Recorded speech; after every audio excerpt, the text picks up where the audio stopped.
कुछ दिन पहले कश्मीर में एक टेररिस्ट अटैक हुआ जहां पे लोगों से उनका रिलीजन पूछ के उनको मार दिया गया। इस अटैक के बाद मैंने एक फेमस यूएफसी फाइटर हमजा चिमाएव के ऊपर वीडियो बनाया। इस वीडियो को देखने के बाद एक बंदे ने मेरे से पूछा कि भाई टेररिस्टों ने इतने सारे लोगों को मार दिया, फिर भी तुम इन मुस्लिम फाइटर्स के ऊपर वीडियो बना रहे हो। अब उस टाइम पे तो मेरे पास जवाब नहीं था, पर अब है और ये वीडियो ही वो जवाब है।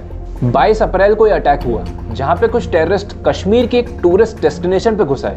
वहाँ लोगों से उनका रिलीजन पूछा गया और अगर वो मुस्लिम नहीं थे तो उनको मार दिया गया।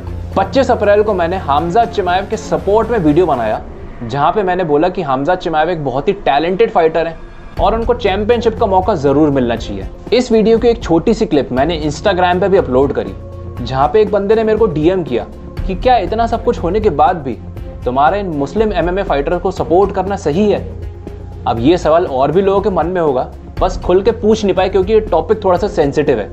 तो पहले ना तुम एक एमएमए फाइटर की लाइफ देखो।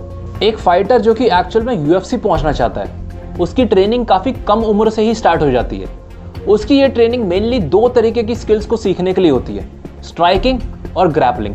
स्ट्राइकिंग यानी कि डिस्टेंस मेंटेन करके अपने ओपोनेंट को चोट पहुंचाना, और ग्रैपलिंग यानी कि अपने ओपोनेंट को पकड़ के उस पर कंट्रोल जमाने की कोशिश करना। अब ये 2 स्किल्स अगर आप मंडे टू सैटरडे भी करते हो तो भी आपको सालों लग जाएंगे इन सब चीज़ों पे मास्टरी करने में। चलो मान लिया कि तुम्हें दोनों चीज़ें आ गई, लेकिन अगर तुम्हारे पास स्टैमिना नहीं होगा तो तुम इन स्किल्स का फ़ायदा नहीं उठा पाओगे।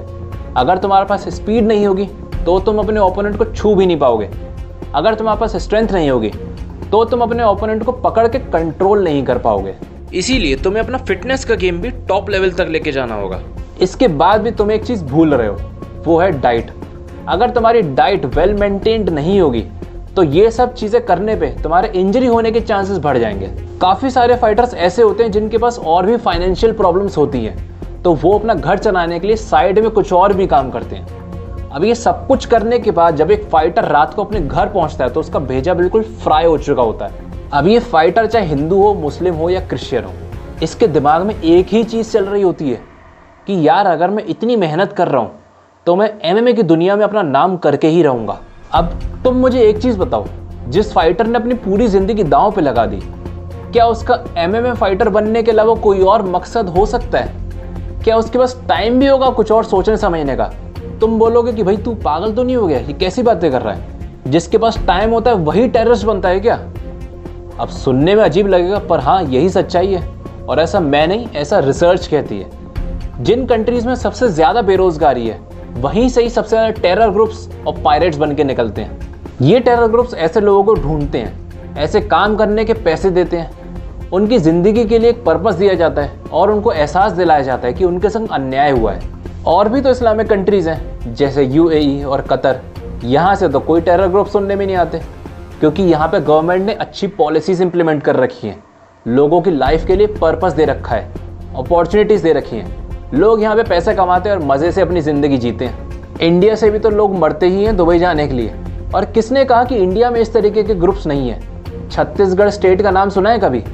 मतलब माना कि इस तरीके के टेरर ग्रुप्स इंडिया में कम हैं, लेकिन ये और भी कम हो जाएंगे अगर इंडिया में बेरोज़गारी की प्रॉब्लम सॉल्व हो जाएगी और एजुकेशन हर एक इंसान तक पहुँच जाएगी।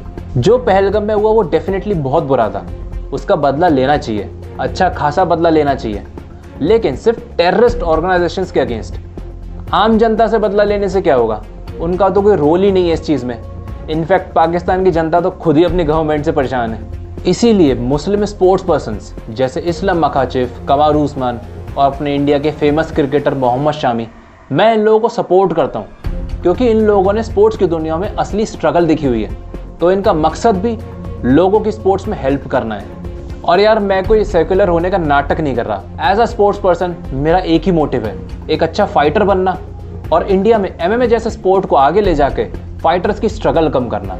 इस मामले में मैं तुम्हारा ओपिनियन ज़रूर जानना चाहूँगा, कमेंट्स में बताना। और चैनल पे नए हो तो फॉलो सब्सक्राइब ज़रूर कर देना।